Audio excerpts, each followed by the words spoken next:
25,000 करि चेक होनाय जादों आरो गासै 6,000 सेल्फ हेल्प ग्रुपखौ जोङो नैबे फाइनान्शियेल इयाराव होनांगौमोन आरो इखौ कमप्लिट खालामबाय दिनै गासै 6,000 सेल्फ हेल्प ग्रुपनो जोङो खोथा होनाय बायदियै 25,000 करि जोङो चेक होनाय जाबाय बिथांमोना जाहाथे रांखान्थिनि गोदान जांख्रिथायाव बाहागो लानो हायो आरो माबा नङा माबा खामानि मावनानै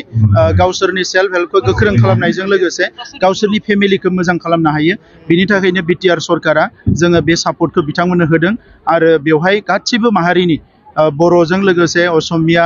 आदिबासि जेसां माहारि दङ गासैनिबो सेल्फ हेल्प ग्रुपफोरा बेयाव मोननो हादों आरो बियो गोदान मोनसे रांखान्थि जांख्रिथायाव जोङो आगानसे आवगायलांबावनो हागोन आं बेखौ मिजिंथिदों गोबां माने बुंसोलायनाय जोङो जे सेल्फ हेल्प ग्रुपनो जिथु 25,000 रां होनो गोनांमोन नाथायबा बेखौ होनो हायाखै होनना दाथ' 6,000 जोङो दा होबाय बिनि सिगाङाव 3,800 होबाय माने दासिम 9,800 टटेल 9,800 सेल्फ हेल्प ग्रुपनो जोङो 25,000 करि होनाय जाबाय बेखौथ' नोंथांमोनानो नुदों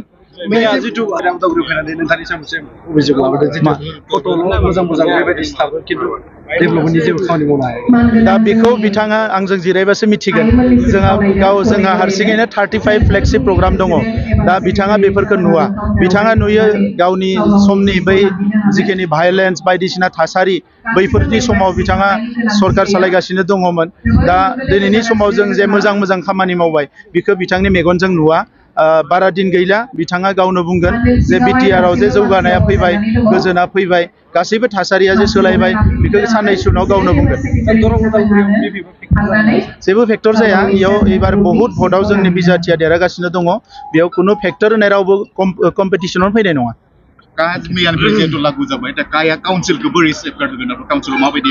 जोंनियाव बियो एफेक्ट जाया जोंनियाव बियो इमप्लिमेन्ट जाया